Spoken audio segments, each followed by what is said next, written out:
औज़ुबिल्लाहिमिनश्शैतानिर्रजीम बिस्मिल्लाहिर्रहमानिर्रहीम। Dear students, अस्सलाम वालेकुम। आप देख रहे हैं ऑक्सफोर्ड एकेडमी बुसाल का चैनल। इसमें हम रूटीन वाइज तरतीब के साथ फ़िज़िक्स के लेक्चर दे रहे हैं और मैथ के। फ़िज़िक्स के 2 चैप्टर मुकम्मल हो चुके हैं न्यूमेरिकल्स में। आज तीसरा चैप्टर हम स्टार्ट कर रहे हैं। तीसरे चैप्टर का नाम है डायनेमिक्स। डायनेमिक्स से पहला चैप्टर जो था वो काइनेमेटिक्स था। काइनेमेटिक्स मैकेनिक्स की एक ब्रांच है, इस तरह डायनेमिक्स भी एक ब्रांच है। काइनेमेटिक्स में क्या था, उसमें हमने जस्ट चेंज इन मोशन पढ़ा था। किसी भी बॉडी की मोशन में जो चेंज थी वही पढ़ी है, मगर उसमें उसके काजेस नहीं पढ़े। जब हम काजेस पढ़ेंगे तो वो हम डायनेमिक्स को स्टडी कर रहे होंगे। इसलिए डायनेमिक्स एक मैकेनिक्स की एक ऐसी ब्रांच है जिसमें किसी भी जिस्म की मोशन में जो चेंज आती है उसकी काजेस को स्टडी किया जाए तो वो डायनेमिक्स होती है। यानी कि मैकेनिक की जो दूसरी ब्रांच है काइनेमेटिक्स, जो दूसरा चैप्टर आपने पढ़ा है, उसमें काइनेमेटिक्स और डायनेमिक्स में डिफरेंस क्या है। उसमें भी चेंज इन मोशन होती है, इसमें भी चेंज इन मोशन होती है, बट वो सिंपल चेंज इन मोशन है, उसमें उसकी काजेस स्टडी नहीं किए जाएंगे। Change in motion without study cause of motion is called kinematics. जबकि डायनामिक्स क्या है, study of change of motion in body and it's causes, that is called dynamics. मसलन कोई जिस्म हरकत करता है, वो हरकत तो करता है, उसके जिस्म की मोशन तो चेंज होती है, मगर क्यों होती है, किसकी वजह से होती है, वो उसकी काजेज़ हैं कि कौन सी चीज़ है वो जिस्म की मोशन को चेंज करती है। अगर वो रेस्ट में आए तो उसको मोशन में लाती है, या अगर वो मोशन में आए या रेस्ट में लाती है। इसी तरह उसको हरकत देने के लिए या रोकने के लिए क्या क्या फैक्टर इफेक्ट करते हैं, क्या क्या चीज़ें हैं जो उसको असरअंदाज करती हैं, वो उसके काजेज़ स्टडी करने हैं। तो उसमें 3 किस्म की चीज़ें इस्तेमाल होती हैं काजेज़ हैं: फोर्स, इनर्शिया और मोमेंटम। Force, inertia, momentum. पहले हम चलते हैं फोर्स की तरफ। फोर्स क्या चीज़ है, इसके बारे में हम स्टडी करते हैं। देखें, अगर ये पेन टेबल पे पड़ा है तो ये साकन हालत में है। अब इसको अगर हम थोड़े से ताकत लगाते हैं, इसकी जगह को चेंज करते हैं, तो ये चेंज तो होगा, मगर जो चीज़ से चेंज कर रही है वो फोर्स कहलाती है। मसलन ये वाइट बोर्ड है, इसको अगर हम पुश करते हैं तो ये पुश नहीं हो रहा, चेंज नहीं हो रहा, मगर हम उस पर फोर्स अप्लाई कर रहे हैं। इसी तरह कोई चीज़ है, मसलन बोतल है, उसको हम प्रेस कर रहे हैं तो वो अपनी शेप चेंज कर लेती है। जब उसकी शेप चेंज हो जाती है तो ये जो भी अमल कर रहा है ये भी फोर्स है। इसका मतलब ये हुआ कि फोर्स एक ऐसा अमल है जो किसी रेस्ट की हालत में चीज़ को हरकत में लाता है या हरकत में लाने की कोशिश करता है। जैसे कि अगर एक बड़ी कार खड़ी है तो आप उसको ज़ोर लगा रहे हैं, उस पर ताकत लगा रहे हैं, फोर्स लगा रहे हैं, मगर वो हरकत नहीं कर रही। इसका मतलब ये हुआ कि वो हरकत नहीं कर रही, मगर आप तो फोर्स लगा रहे हैं। फोर्स क्या कर रही है, उसको मोशन में लाने की कोशिश कर रही है, टेंड टू मूव करने की कोशिश कर रही है। या फिर अगर कोई चीज़ हरकत में है, वो आ रही है आपकी तरफ, उसकी मोशन को आप रोकते हैं, या तो वो चीज़ रुक जाती है या फिर नहीं रुकती। अगर रुक जाती है तब भी, नहीं रुकती तब भी, हम तो उस पर मोशन लगा रहे हैं, फोर्स लगा रहे हैं। इसका मतलब यह है कि फोर्स किसी जिस्म की हरकत को रोकती है या रोकने की कोशिश करती है। इसी तरह कोई चीज़ पड़ी है, शुमालन जनूबन पड़ी है, आप उसको मशरिक़ मगरब करने की कोशिश करते हैं, या तो फिर उसकी सिमत तब्दील हो जाती है या नहीं होती। इसका मतलब यह है कि फोर्स वो चीज़ है, वो अमल है जो किसी जिस्म की सिमत को तब्दील करती है या तब्दील करने की कोशिश करती है। इसी तरह एक टिन पैक ले लेते हैं। अगर पेप्सी का टिन पैक आपके पास मौजूद है, उस पर हम फोर्स लगाते हैं तो क्या होता है, वो दरमियान से दब जाता है। बाज़ औक़ात आप दबाते हैं वो नहीं दबता। अगर दबाने से वो दब जाता है तो उसकी शक्ल बदल गई है, डिस्टर्शन आ गई है उसमें। डिस्टर्शन आने का मतलब ये है कि आपने फोर्स लगाई है, बाज़ औक़ात नहीं भी आती। इसका मतलब है कि फोर्स वो अमल है जो किस जिस्म की शक्ल में बिगाड़ लाती है या लाने की कोशिश करती है। अगर इसको समराइज़ किया जाए तो फोर्स की डेफिनेशन क्या बनेगी? फोर्स एक ऐसा अमल है जो किसी जिस्म की रेस्ट की हालत को मोशन में या मोशन वाली हालत को रेस्ट में या उसकी सिमत को चेंज करती है या उसके शक्ल में बिगाड़ लाती है या लाने की कोशिश करती है। अगर इसको देखा जाए तो क्या है, एक जिस्म है हमारे पास, ये रेस्ट में है। अब इस पे फोर्स लगाते हैं, या तो ये हरकत करेगा, मोशन में आएगा, या फिर नहीं आएगा। इसका मतलब है फोर्स वो अमल है जो किसी रेस्ट की हालत को हरकत में लाता है या लाने की कोशिश करता है। अगर वो हरकत में है तो उसको रोकता है या रोकने की कोशिश करता है, और किसी भी जिस्म की सिमत को तब्दील करता है या तब्दील करने की कोशिश करता है। इसी तरह फोर्स वो अमल होगा जो किसी जिस्म की शक्ल में बिगाड़ पैदा करता है या बिगाड़ पैदा करने की कोशिश करता है। ये लाजमी नहीं है कि उसमें वो तब्दीली ले आए। अब नेक्स्ट जो है इनर्शिया में हम चीज़ देखेंगे वो क्या मामला है कि क्यों वो शक्ल तब्दील नहीं कर सकता, क्यों रेस्ट में है, मोशन में नहीं ला सकता, मगर आप उस पर फोर्स लगा रहे हैं। जैसे कि दीवार पे अगर आप ज़ोर लगा रहे हैं, दीवार नहीं गिरती। वजह क्या है?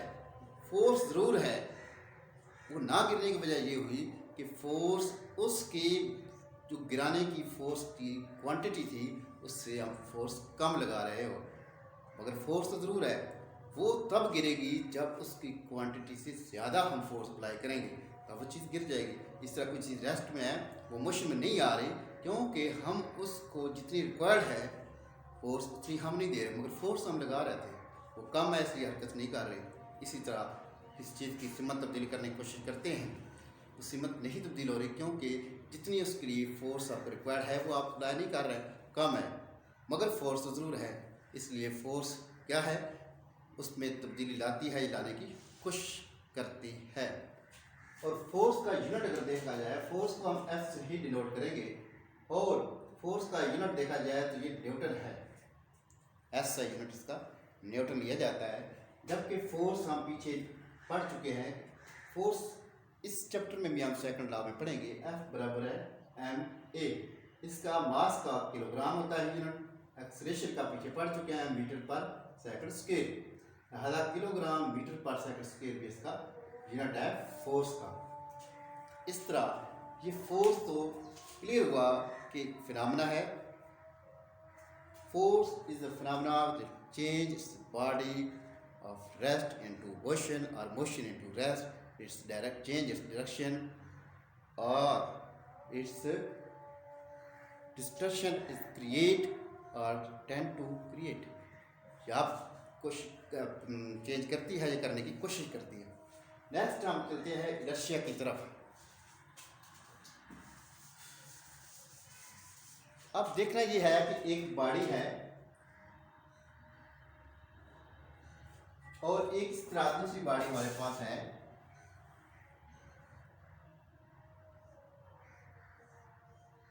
इसका मास कम है और इसका मास ज्यादा है। अब हम दोनों पे फोर्स लगाते हैं 10 न्यूटन, इस पे भी हम 10 न्यूटन फोर्स लगाते हैं। होता क्या है कि जब आप फोर्स लगाते हैं तो ये चीज़ हरकत में आ जाती है, वो चीज़ हरकत में नहीं आती। तो इसके ऊपर गैलीलियो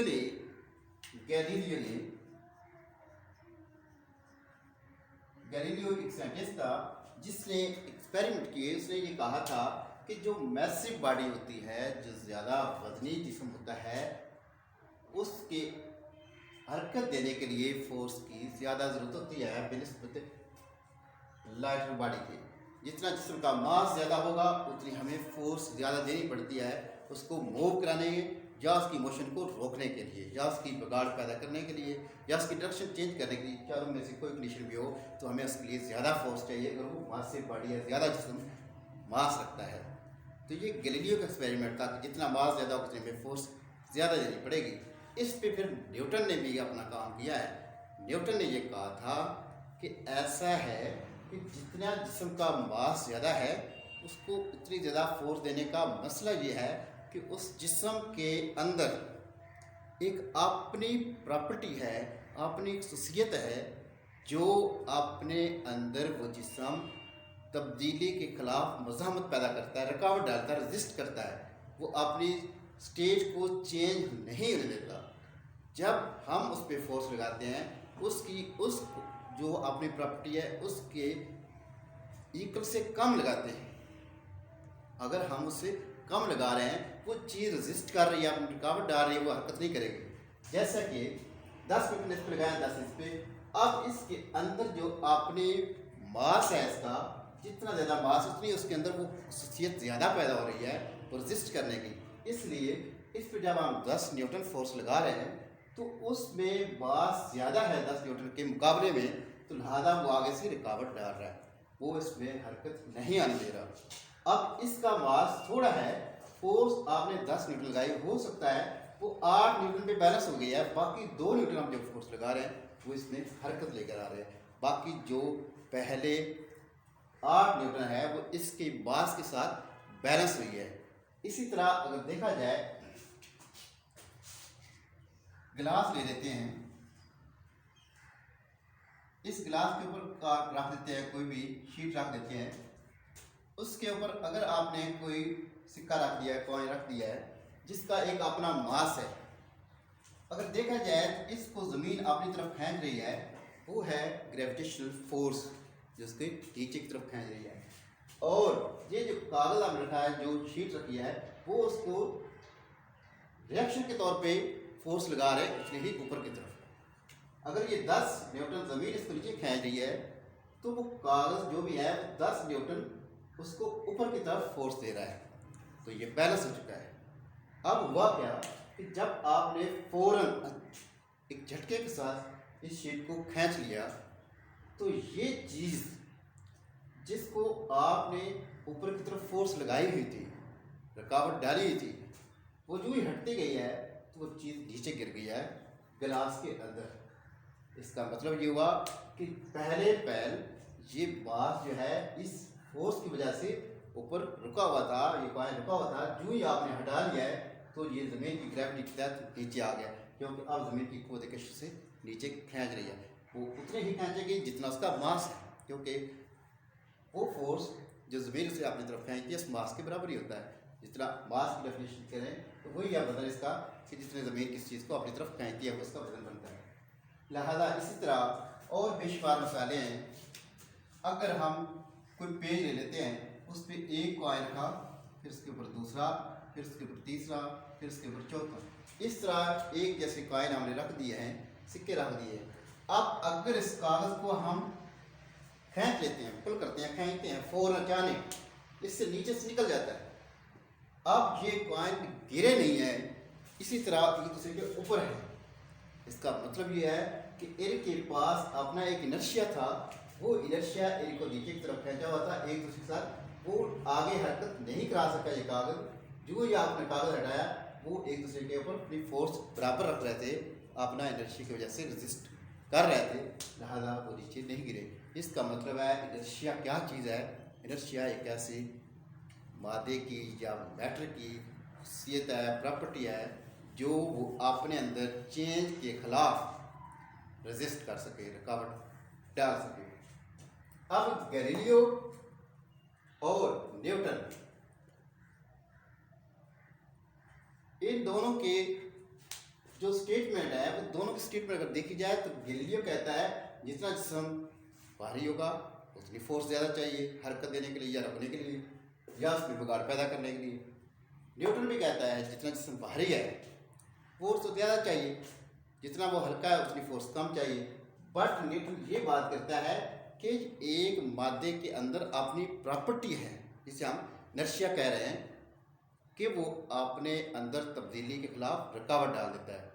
तो लिहाजा गैलीलियो और न्यूटन के दरमियान यही तजाद आता है। गैलीलियो सिर्फ ये कहता है कि अगर लाइटर है कम फोर्स, अगर हैवियर है मासिव बॉडी है तो ज़्यादा फोर्स चाहिए।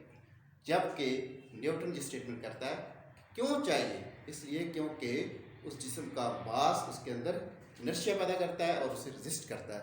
उसके खिलाफ पहले हमें इतनी फोर्स चाहिए, उससे इजाफी फोर्स से हम हरकत दे सकते हैं। नेक्स्ट वन हम चलते हैं मोमेंटम की तरफ।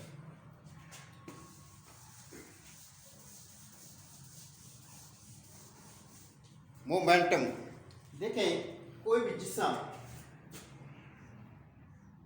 जिसका मास m है और एक दूसरा जिस्म जिसका मास m है, अगर इसका मास मैं 10 किलोग्राम ले लेता हूँ, इसका मास भी 10 किलोग्राम ले लेते हैं। अब ये जब हरकत करेगा, इसकी वेलोसिटी अगर 5 मीटर पर सेकंड है, अगर इसकी वेलोसिटी 5 मीटर पर सेकंड है, तो इन दोनों के रोकने के लिए हमें बराबर फोर्स चाहिए होगी, क्योंकि दोनों के दरमियान मोमेंटम बराबर हो चुका है। अब जितना मास बढ़ेगा, अगर स्पीड उनकी वेलोसिटी जैसी रहे तो उसका मोमेंटम ज़्यादा होता जाएगा। अगर ये जिस्म हम 20 किलोग्राम या 12 किलोग्राम का लेते हैं, अब इसका मोमेंटम उसकी निस्बत ज़्यादा हो चुका है। अगर कोई चीज़ बहुत वजनी है, 100 किलोग्राम की है, और दूसरी चीज़ 10 किलोग्राम की है, 100 किलोग्राम जो है इसकी वेलोसिटी जो है वो 0 है मीटर पर सेकंड, और इसकी वेलोसिटी 20 मीटर पर सेकंड है फर्ज किया। अब जो मैसिव बॉडी है इसका मोमेंटम नहीं है, सिफर है, इसका मोमेंटम ज़्यादा हो चुका है। वजह क्या है, इसकी वेलोसिटी ज़्यादा हो गई है, बेशक इसका मास कम है। जैसे कि अगर देखा जाए एक बोल्ट है यानी गोली है, बहुत छोटी है, जब उसको बंदूक में रखकर फायर किया जाता है तो वो बहुत ज़्यादा डिस्ट्रक्शन पैदा करती है, बहुत ज़्यादा तबाही पैदा करती है। ऐसा क्यों होता है? अगर देखा जाए छोटा सा बम होता है, उसके अंदर केमिकल रखा होता है और ये बहुत ज़्यादा तबाही पैदा करता है। वो क्यों? वजह ये होती है कि जब ये गोली फायर की जाती है तो गोली का मास बेशक थोड़ा है, उसमें 0.5 किलोग्राम या 0.1 किलोग्राम, अगर इस गोली का वजन 0.51 किलोग्राम है, अब इस गोली को जब फायर करेंगे उसकी वेलोसिटी इतनी ज़्यादा हो जाएगी, हो सकता है इसकी वेलोसिटी 500 मीटर पर सेकंड हो जाए, तो इसका मोमेंटम बहुत ज़्यादा हो जाएगा। अगर बम की बात कर रहे हैं तो उसके अंदर जो अज्जा हैं जब वो फटता है तो उनके मास बेशक थोड़े थोड़े होते हैं, मास उसका हो सकता है 0.01 किलोग्राम हो। अब जब वो फटेगा उसकी वेलोसिटी इतनी ज़्यादा हो जाएगी, हो सकता है वो 1000 मीटर पर सेकंड की वेलोसिटी से निकले, तो वो बहुत ज़्यादा मोमेंटम रखेंगे। जितना ज़्यादा मोमेंटम आएगा उतनी डिस्ट्रक्शन ज़्यादा होगी, तबाही ज़्यादा होगी। इसका मतलब ये हुआ कि मोमेंटम दो चीज़ों पर डिपेंड कर रहा है, एक जिस्म के मास पर और दूसरा जिस्म की वेलोसिटी पर। इसलिए अगर मोमेंटम को देखा जाए तो मोमेंटम को बड़े पी से डिनोट करते हैं, तो ये मास और वेलोसिटी के प्रोडक्ट इक्वल है, यानी मास और वेलोसिटी के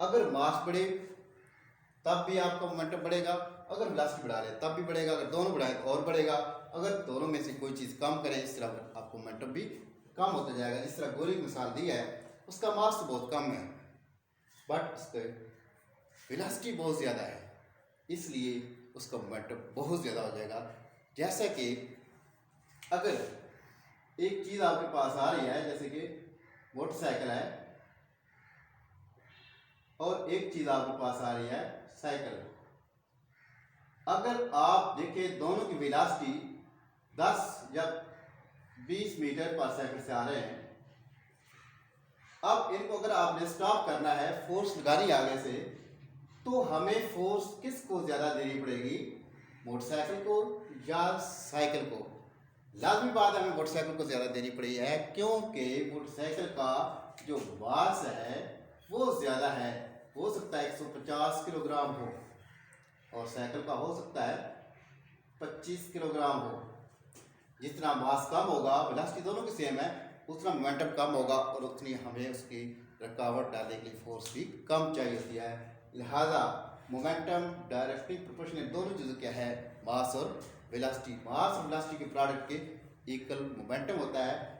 अब अगर इसका यूनिट निकालना पड़े तो मास का यूनिट जस्ट हमें पता है किलोग्राम और वेलोसिटी का यूनिट हमें पता है मीटर पर सेकंड, इसका यूनिट आ जाता है। अब मोमेंटम बराबर किलोग्राम मीटर पर सेकंड इसका यूनिट है, इसको बड़े पी से डिनोट करते हैं। देखने में पता चला कि जो हम मोशन पढ़ने लगे थे डायनामिक्स में,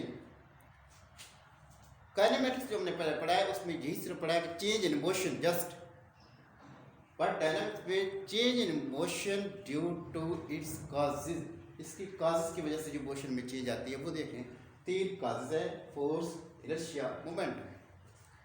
फोर्स क्या है? फोर्स एक ऐसा अमल है जो किसी चीज़ में तब्दीली पैदा करता है, जो पैदा करने की कोशिश करता है। वो तब्दीली 4 तरीके से आप देख सकते हैं। वो रेस्ट है तो मोशन में, मोशन है तो रेस्ट में, उसकी डायरेक्शन चेंज की जा सकती है, उसकी शेप चेंज की जा सकती है।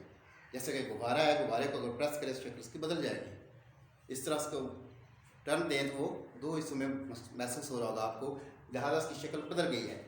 इसी तरह अगर फोर्स को देखा जाए, फोर्स को एफ से डिनोट करेंगे और फोर्स का यूनिट मैंने पीछे भी प्रूव किया है कि वो क्या होता है, किलोग्राम मीटर पर सेकंड स्क्वायर। और यहाँ पे जैसे इसका मोमेंटम का यूनिट है किलोग्राम मीटर पर सेकंड, इसका मीटर पर सेकंड स्क्वायर है क्योंकि उसमें इनर्शिया इस्तेमाल होता है। और इनर्शिया क्या आता है? इनर्शिया एक ऐसी प्रॉपर्टी है किसी मैटर की जो अपने अंदर होने वाली चेंज के खिलाफ रुकावट डालता है, मुज़ाहमत डालता है। जैसे कि अगर जिसका मास 10 किलोग्राम है और इसका 12 किलोग्राम है, आप इन दोनों को एक बराबर फोर्स लगाएं, हो सकता है ये 10 पे ये हरकत करे और ये ना करे। ये ना करने का मतलब ये है इसमें वो फोर्स अभी कम है जितनी वो रुकावट डाल रहा है आगे से, उसकी फोर्स से हम जब बढ़ाएंगे तो हरकत पे आएगी। इसी तरह मोमेंटम है, सिंपली मोमेंटम किसी भी जिस्म के मास और वेलोसिटी के हस्से ज़रब के बराबर होता है। अगर मास उसका ज़्यादा हो जाए, वेलोसिटी कम, मोमेंटम फिर भी बढ़ सकता है। अगर वेलोसिटी बढ़ा लें तब भी बढ़ सकता है, दोनों चीज़ें बढ़ाएं तब बढ़ेगा, दोनों चीज़ें कम करें तो मोमेंटम कम होगा। इस तरह से मिसाल दिया है गोली की। गोली का मास तो कम है मगर उसकी वेलोसिटी बहुत ज़्यादा होती है जिसकी वजह से बहुत नुकसान हो जाती है। इसी तरह अगर इसकी बम की मिसाल ले लेते हैं, बम के अंदर जिस्म के ज़रात जो होते हैं वो छोटे छोटे होते हैं, मास उनका बहुत थोड़ा होता है मगर जब फटता है वेलोसिटी इसकी बहुत ज़्यादा हो जाती है जिसकी वजह से बहुत ज़्यादा तबाही मचाता है। इस तरह हम इन तीनों टॉपिक्स को फर्दर क्लियर किया है।